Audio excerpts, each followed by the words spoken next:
But I'm looking at Kaya's question. The third semester elective is always a bit of a problem. And it's a bit of a problem for the teachers, and it's a bit of a problem for the students. And the reason that it's a bit of a problem is because we all write and talk about how to do some research, but on the other hand, in third semester, we don't actually do it. So that presents a little bit of a problem. So when it comes to the conclusion, I think there are two things you can do, which I've written up there in the chat. One, of course, is to reflect on the new skills you have and the new processes that you've been through, as to whether these were helpful, useful, could be applied in other circumstances, that sort of thing, because you can only really say something fairly general. And then maybe as individuals, you might now have reconsidered, rethought about the questions that you asked at the beginning of the elective as individuals. And you might now think, okay, maybe my question, I could reword it so it was more precise.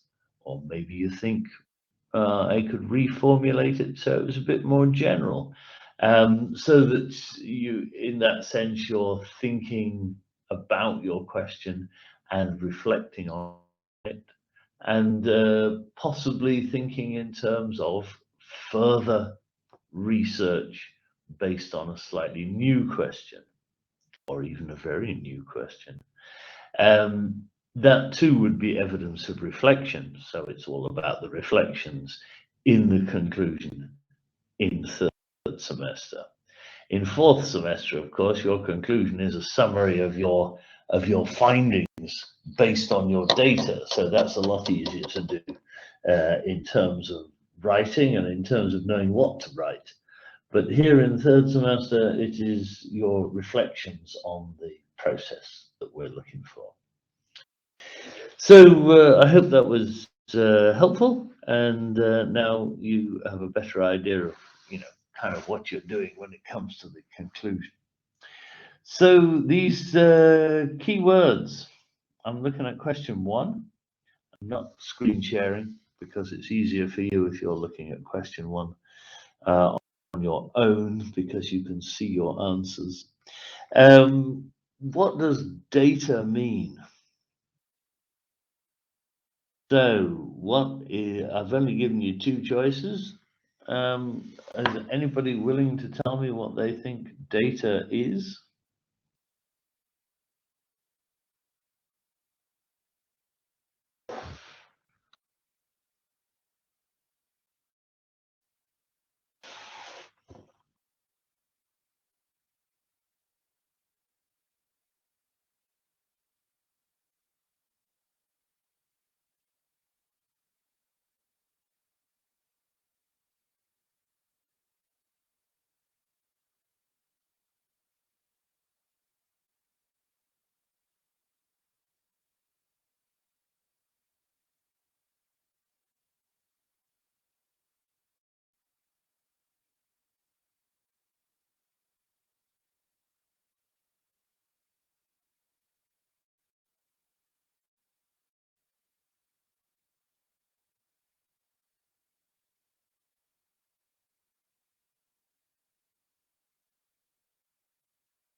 I think that's a good answer, Koa.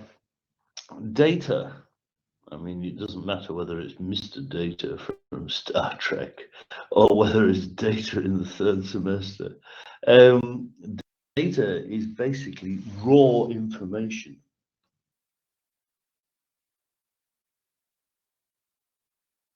so it's raw. And if you think about it as a piece of meat, okay?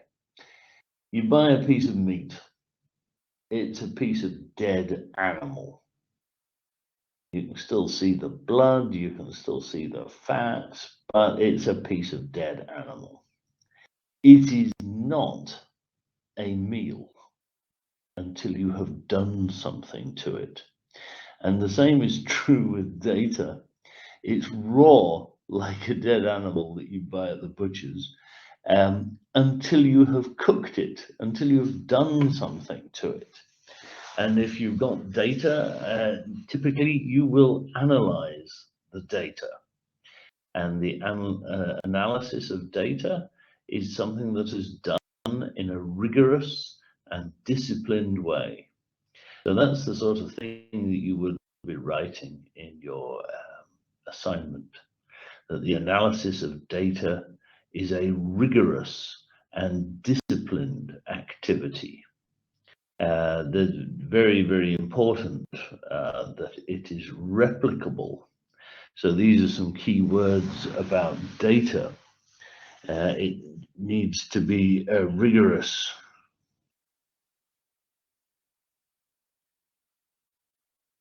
and disciplined. Oh dear, hang on, I'm struggling to write.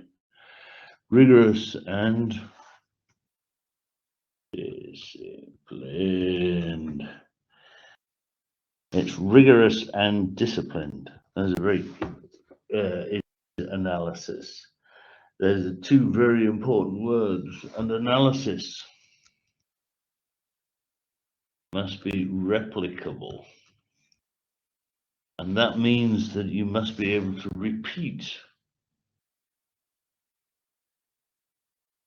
the rigorous process.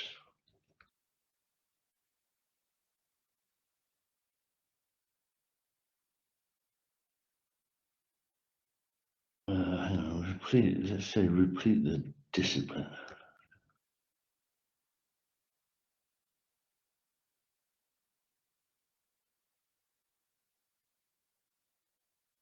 So if there's only one way of doing things, because it is disciplined, then there's only one way of doing things. So that means that if you're analyzing data and you do it in a disciplined way, there's only one way to do the analysis.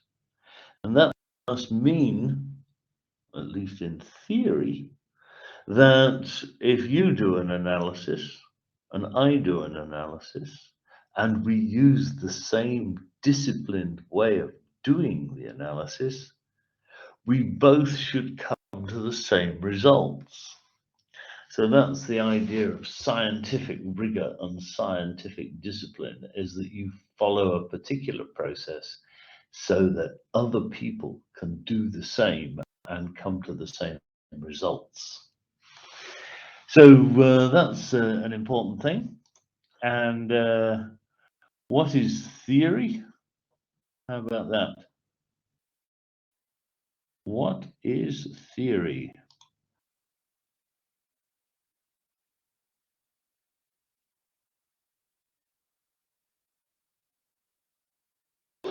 What is theory? Anybody got an answer for that one?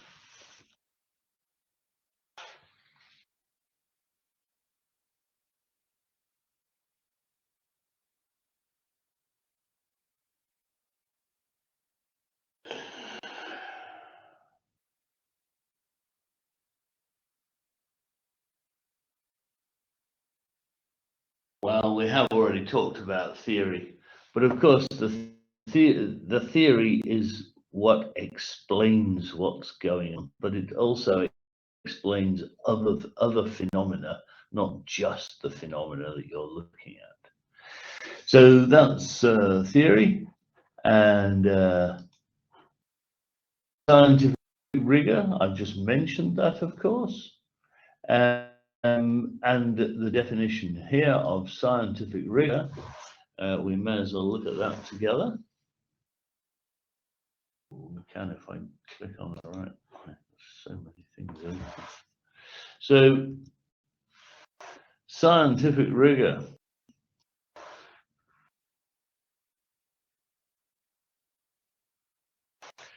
The strict application of the scientific method to ensure robust and unbiased experimental design, methodology, analysis, interpretation, and reporting of results.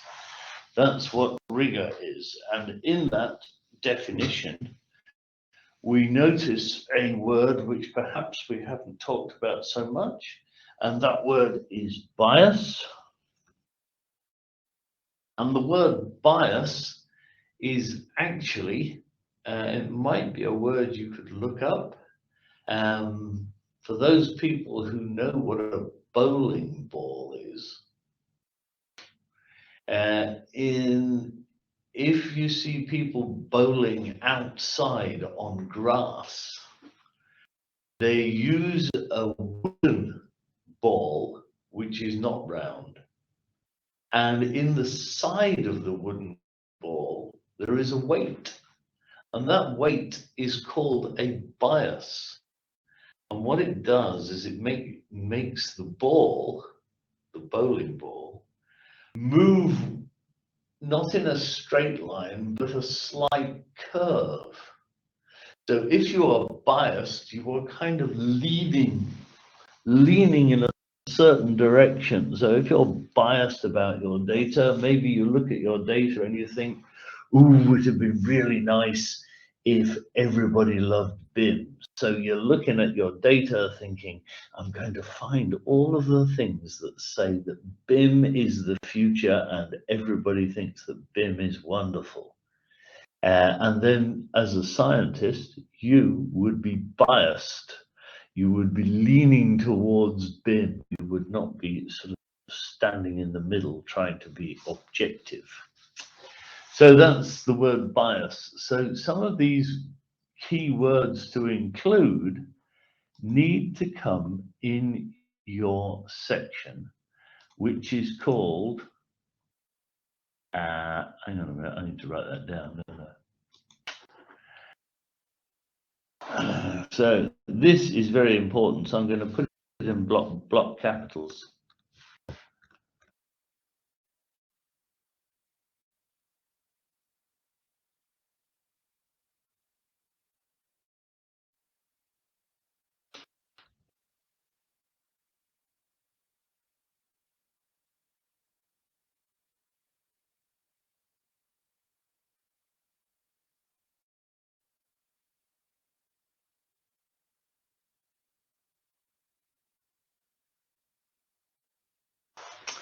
So this questionnaire, which is called keywords to include, is a very important one, because for you, you need to demonstrate, you need to show me that you know those words and what they mean. So you know what bias is, you know what objective is, you know what subjective is, qualitative, quantitative, data is, etc.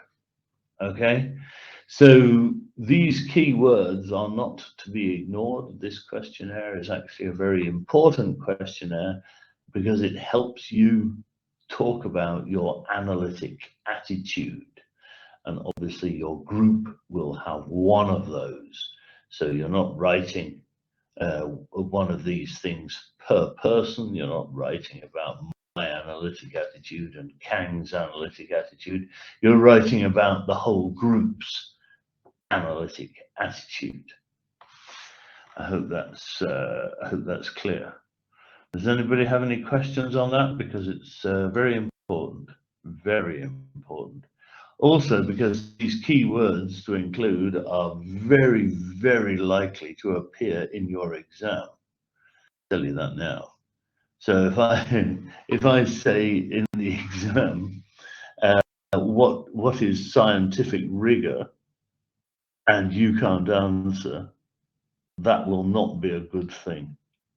So this questionnaire is a very, very important questionnaire for your exam.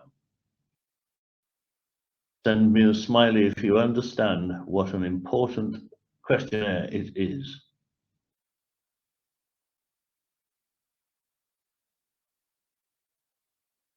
Kang thinks it's important. That's good, Kang. What about everybody else? What about Anne and Doan and Koa? And, you know, let's get a few smileys up here.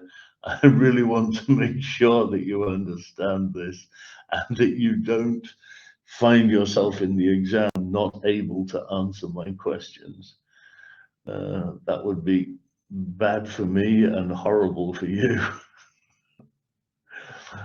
Okay, that's 5 or 6 people that understand. Everybody else, Chiang, Chiang, for example, might be in for a shock. But okay, you have been warned. So then we had this question: what is empirical data? Now that is something that you should all have written something about.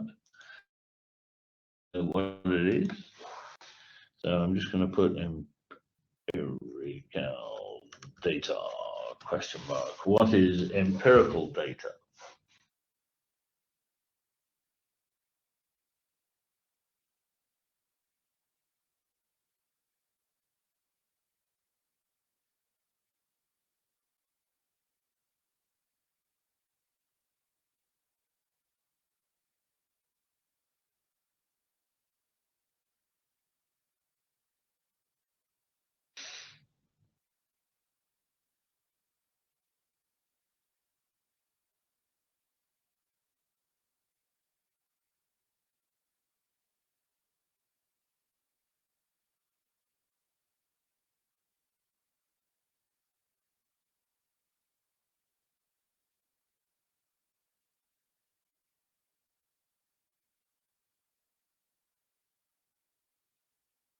Yes, I think those are 2 good comments. Data based on real experiments and experiences, particularly experiences, not so much experiments. Looking at Kang's answer, information acquired by a scientist in real life situations. Yes, that's a very good way of putting it.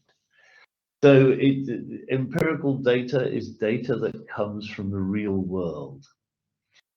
So my background is English linguistics, and I did a very big project on business talk. And in order to do that project, I had to record lots of business people talking about business things. And then I had to analyze what they said. Okay. Now that is empirical data, and it's empirical data because I didn't make it up, and I didn't say to business people, oh, you know, let's pretend this is a business meeting and I'll write down what you say. I actually had a real meeting. It was about 2 hours long. It was a very long meeting, but it was a business meeting. And the people doing the meeting were talking together in a business way. And I had to try and analyze the ways in which they did their business as they were talking. I shan't go into any more detail about it, but my point is that it was a recording of real people having a real meeting.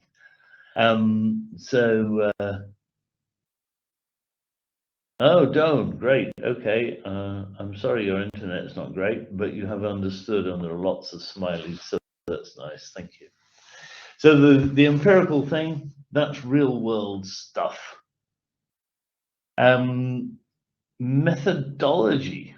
What is methodology? Now, that's another one that we need to talk about, because the methodology that you use in 4th semester, 5th semester, etc., needs to be something that you understand, and we will teach you about it.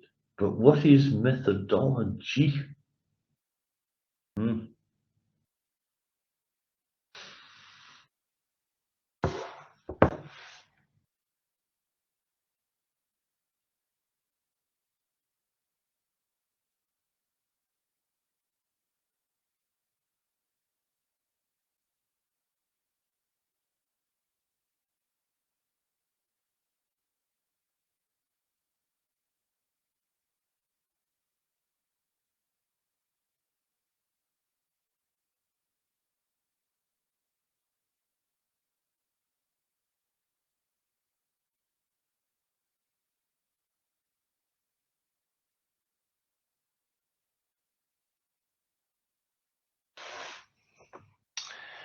Yes, a systematic analysis using method.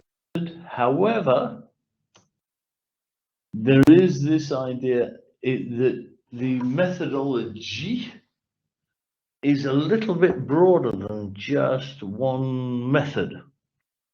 So when you have a theory, might be a big theory. We know it could be the theory of evolution. That's a huge theory. But there are certain data gathering methods that a theory will allow you to use. And there are certain data analysis methods that that particular theory will allow you to use. So you can't just basically, if you have a particular theory to start with, it tells you how to do your data gathering and your analysis. You can't have a theory and then just think, oh, well, I'm not going to bother with, that data gathering thing. I'm going to gather my data another way. So the methodology of it is that there are several ways of gathering data, and some theories allow you to use a lot, and some theories only allow you to use a few. And the same is true with the analysis. So that's that one. Then we have question 6, which is about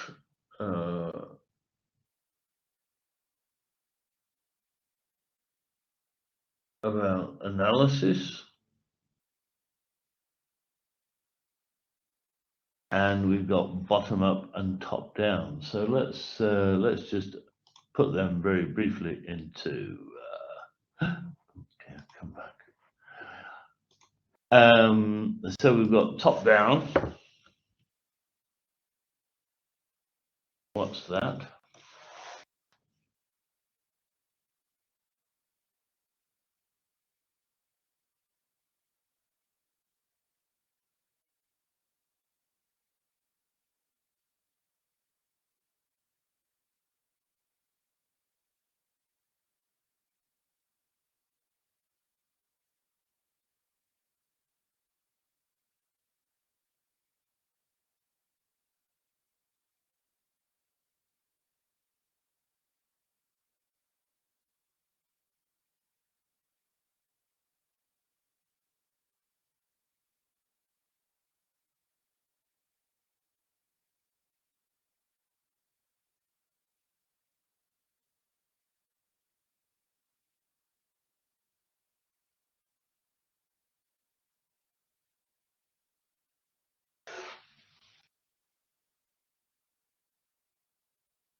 No, I don't think we can.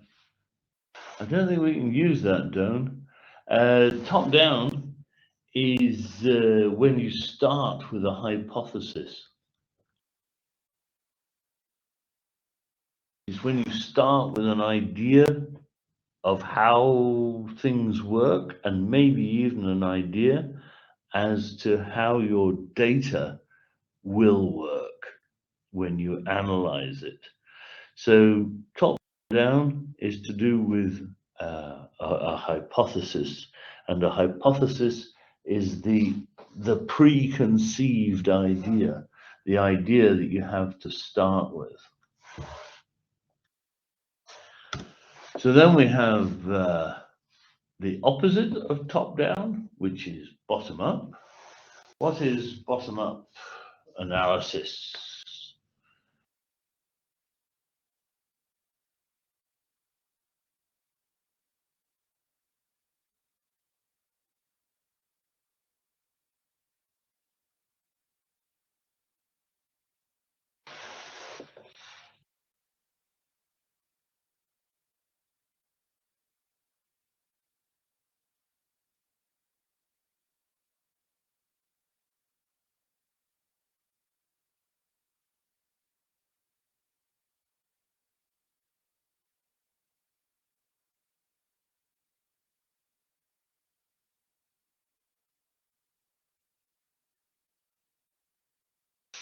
Yes, that's right. Not having too many ideas in advance, that's true. And also, it is participant oriented, and that means that instead of being the expert with all of your ideas in advance, you try not to be the expert, and you let the people usually kind of decide. So what does that mean? Well, that means if you get the answers in an interview or in a questionnaire, you don't just look at what the people's answers and say, oh, well, everybody got the answer wrong to number 10, question number 10. You have to look at the answers to question number 10 and think, hang on a minute. Everybody answered the question number 10 in a certain way. That must mean that they are right about their answer. And so I have to analyze their answers to see not only why they are right, but maybe to see why I was wrong about my ideas. So it's participant oriented.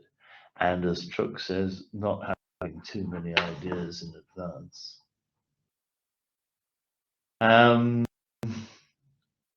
A hypothesis, we've talked about that. We've talked about what is bias. We haven't really talked about this one so much. So now I'm looking at question 10.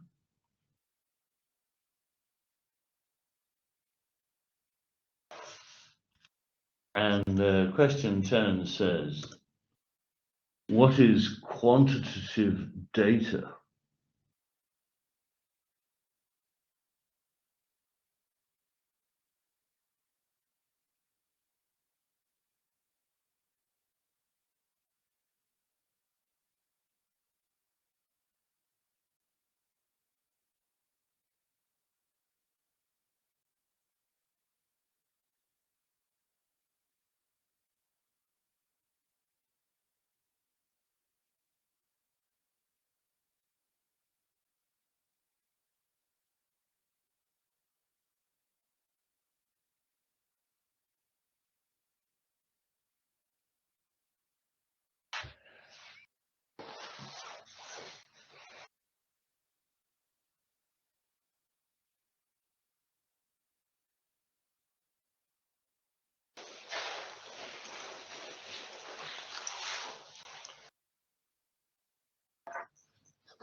Right, counts and numbers, yes. Good, yeah, right. So normally, and not always, but normally quantitative data looks like statistics. So if for some reason people are looking for things like trends, so they say things like, oh, the amount of coffee drunk in Vietnam has increased over the past 10 years. And then they look at the numbers to see that more coffee has been drunk in Vietnam over 10 years. Rather than asking people, as you might with qualitative data, do you drink more coffee than you did 10 years ago? That would be the difference. So that's nice, that's good. And then a valid database. I wonder what that is. Mainly, it's a problem in fourth semester, but what is a valid database?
True and trustworthy, I think that's a nice way of putting it.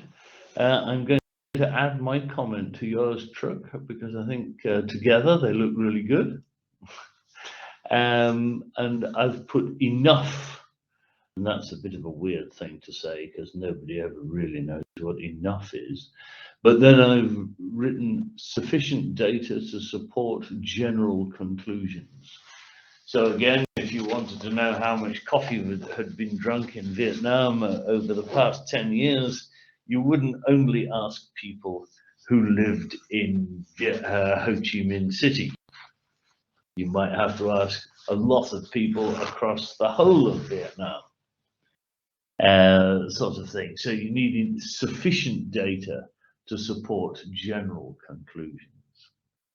And that means, of course, that the sort of top-down way of doing things, it does tend to be a little bit more quantitative than the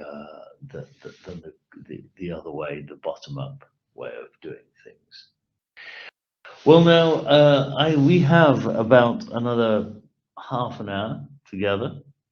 I think I have said enough. So what I'm going to do is I'm going to invite you now to send one or two sentences or small pieces of writing in via the chat so that we can take a look at what you're writing and see whether I can offer any help with your writing, which I also promised to do in the lesson description.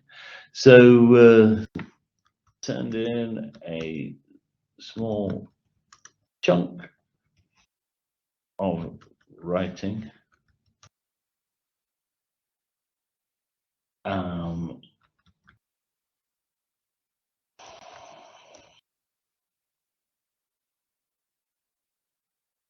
So you can send in a small chunk of your writing in the chat, and I'll give feedback. And when I give feedback, I will kind of talk my way through your writing so that you can hear how I read your writing.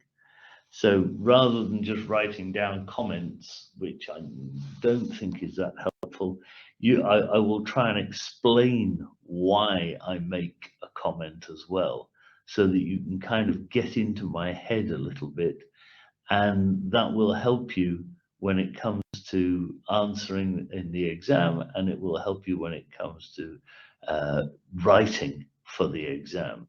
So I'm going to switch my microphone off for a moment, but I am waiting for people to send in a chunk of their writing.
Okay, so here we go. Let me just scroll up a bit because there's a lot of text. The construction industry in Vietnam heavily relies on conventional cast in situ construction involving extensive use of concrete formworks and wet trades. This produces many types of wastage, such as time, raw material, and causes great harm to the environment. Yet the final product is hardly defect-free. Okay. My where I've stopped reading at defect free, I would actually like to see a reference.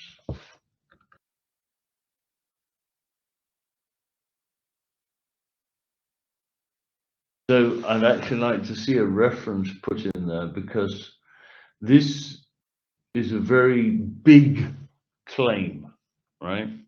So in order for me to believe you, so to speak, I need you to have done something in your literature search so that you have found some articles or something which say the same as you. And then after the words defect free, you would put in 2 or 3 author names and their year dates. And then, of course, everything else goes in the bibliography.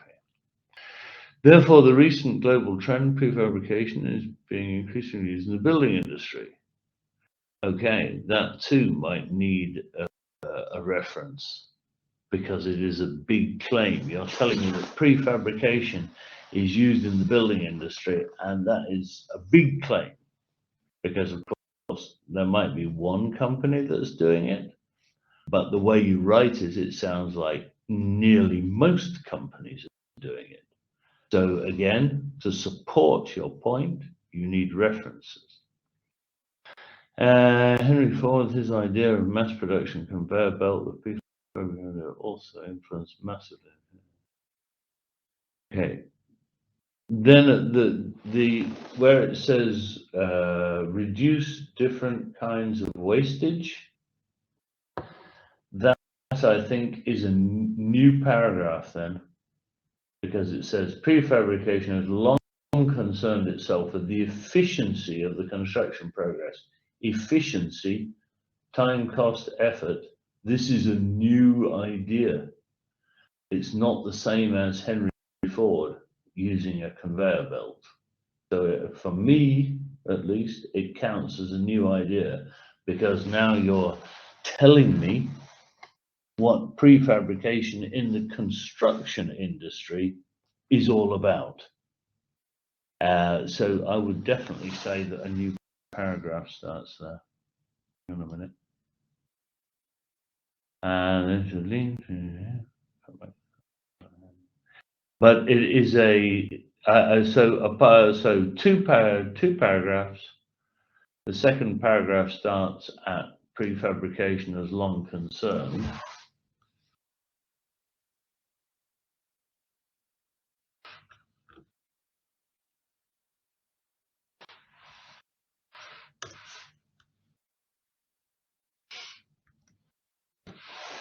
So it's 2 paragraphs, and I would like to see some references in it, because it is your general intro. So you need to stand on the shoulders of giants, and then put their work in your bibliography.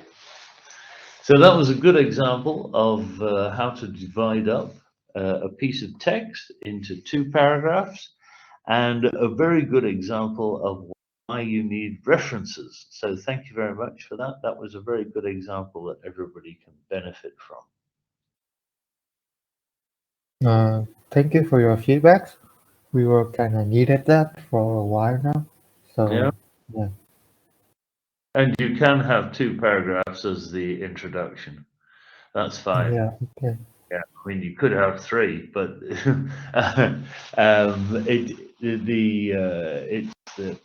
but that was it's well written, I think, actually. I like the writing style. It's very economical and it's very academic. So I think it's very good writing style. It's just the paragraphs thing which seems to be a bit tricky, really, and then the references. Okay. Is there anybody else who would like to share? Because that's what I'm here for now, is to help you with your writing.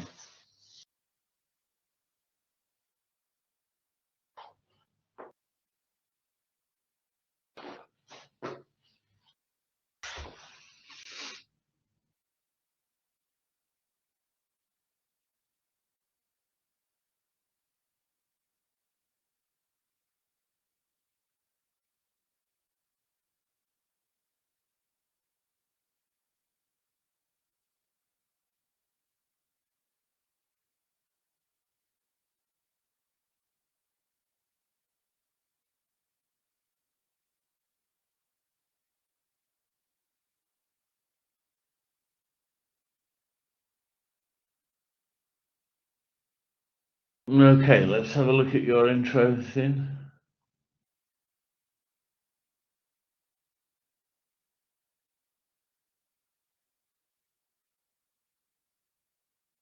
Wait a minute. Okay.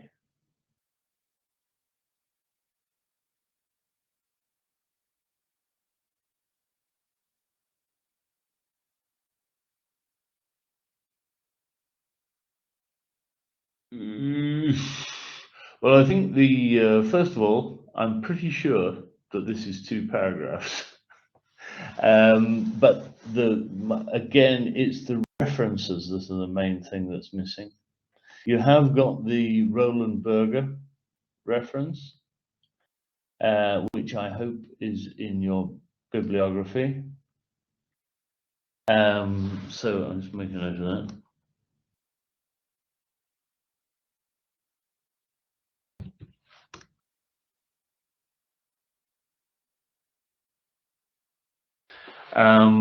But now I'm trying to look for where your paragraph ends. I think that you write about 4IR and its variations, BIM, BD, AM. And that is interesting, and that's fine. But then I think that the break, the new paragraph starts there. Control C. I think that the new paragraph starts at the construction sector, because now, instead of talking about lots and lots of different aspects of the construction industry, DTC, BIM, BDAM, 3D, 4IR, etc., right? You move and you become more specific, and you so that you're now talking about this construction 4.0 in the construction sector. So I think that is where I would break my paragraph there at the construction sector, so that I had a kind of a long paragraph and a bit of a short one, but it would be easier to read than having one really big paragraph. I hope that helps. Is there anybody else who's got something to share?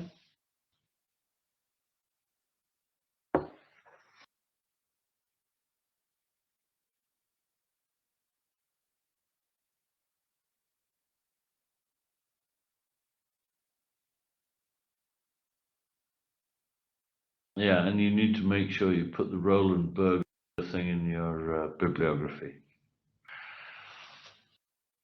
Anybody else got stuff to share? We've got 15 minutes, and that means we could do another couple of contributions if you have them.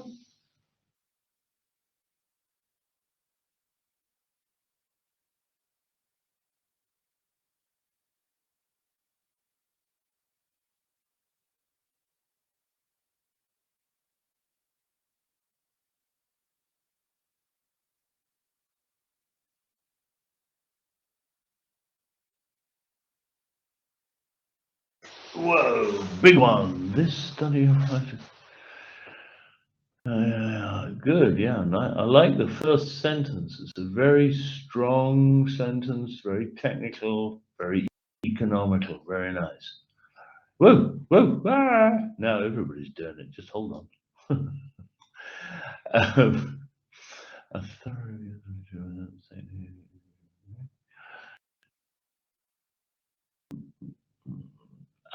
you see now, that's where the beginning of your new paragraph is, I think.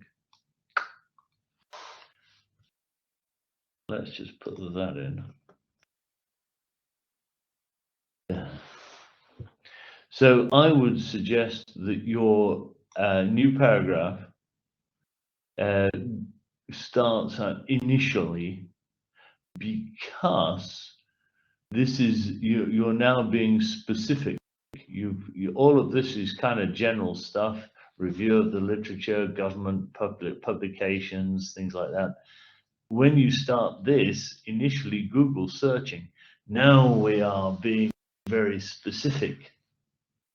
And when you mention, for example, the Boolean search, which is very good, I'm glad you mentioned that. Just put that in there. When you mention that, you need to go on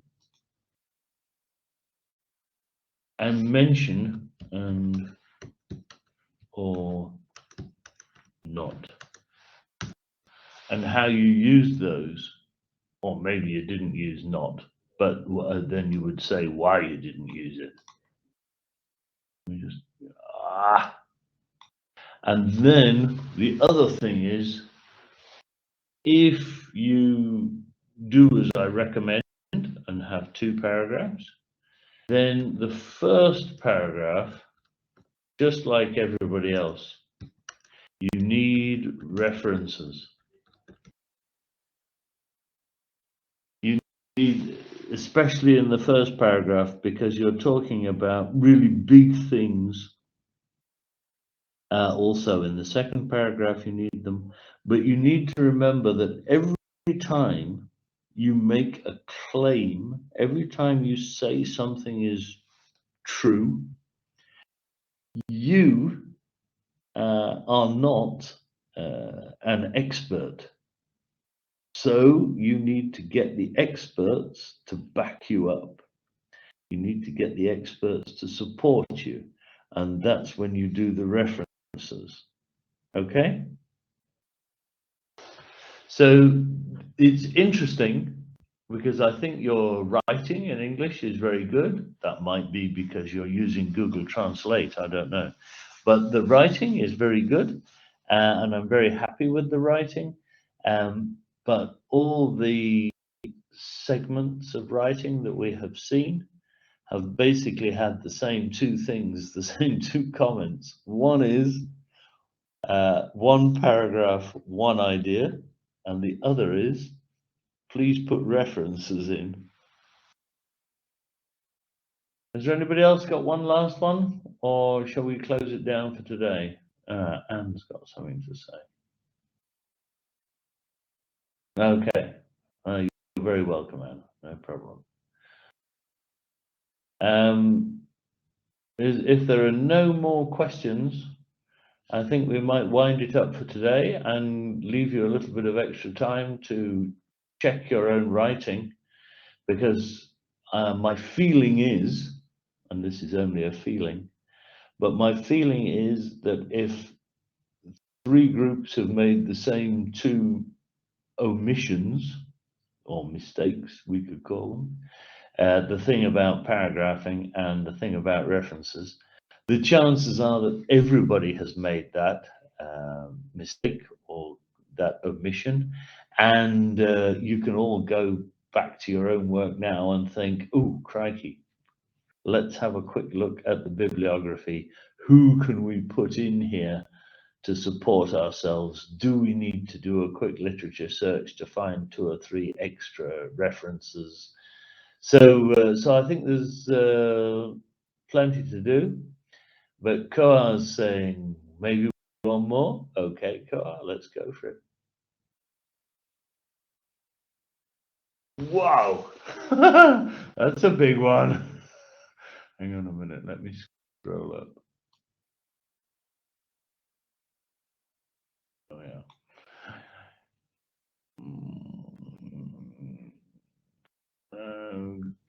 Okay. Now, Control C. This is interesting, and it's interesting because you've written that. And this that you've written, we don't need. So really, it should just say Tanner, I don't know, whenever he wrote.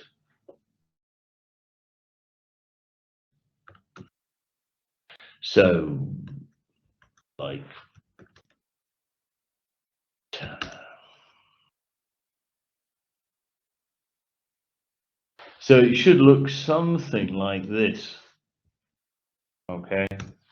So in all of this, Tanner J, a professor of biology at Marlborough College, right? To a certain extent, I'm afraid that is not the way to do it.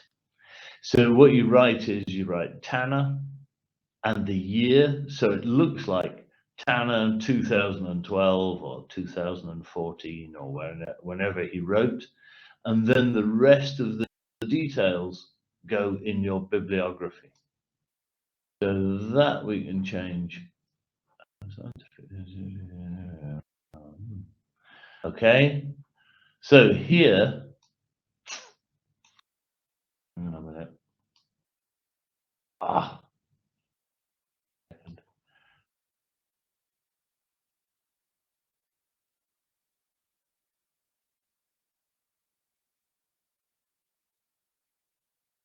Here we need references again, because you need experts that say these things. And your new paragraph starts here, I think. I'm not 100% sure actually, but I think it starts there.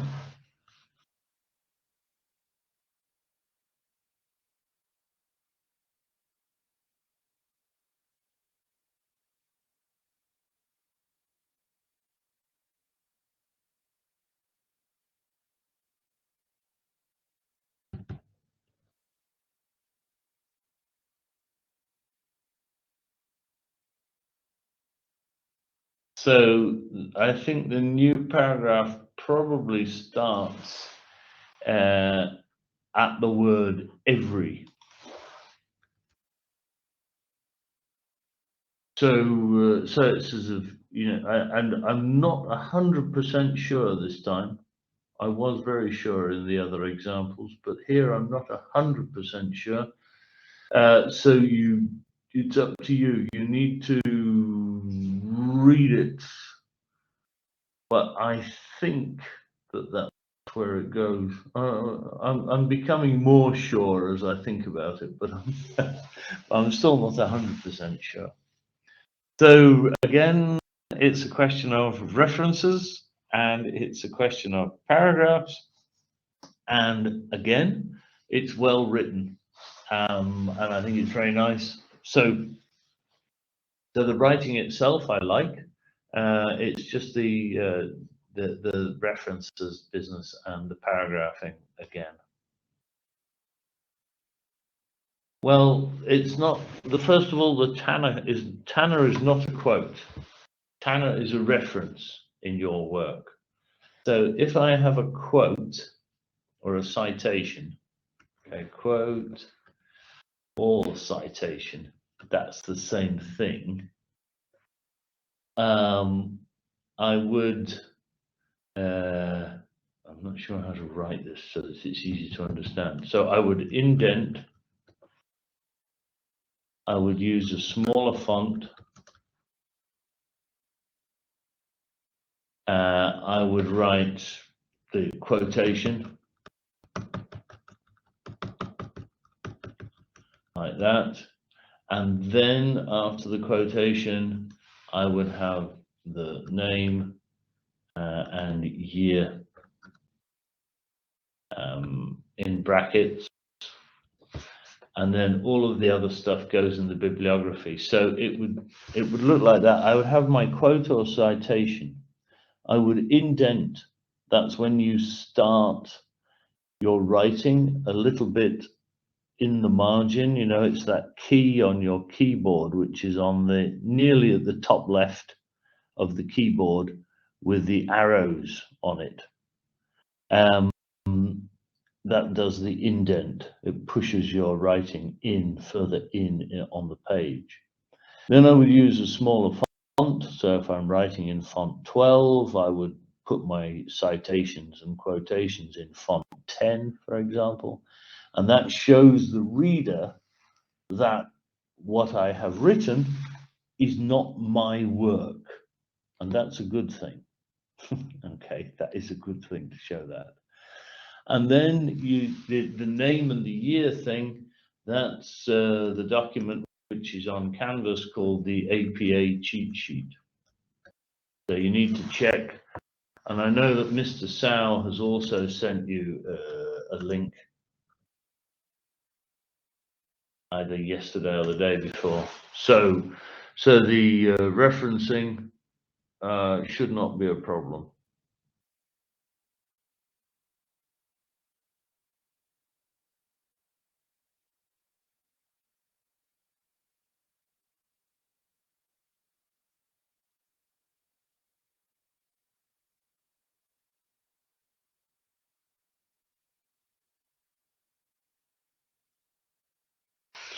Okay, well, if that's it, guys, it's nearly 10 o'clock, and I think we've worked hard and we've worked well today, and that's really good. I've given you some good exam tips. I've given you a bit of good writing feedback. I think I have been incredibly wonderful today, but I think you have too, because everybody has participated and sent in contributions on the chat. So I think we all have done a very good job today. Thank you very much. And I'm going to go now. So I'm just saying bye for now. Bye-bye.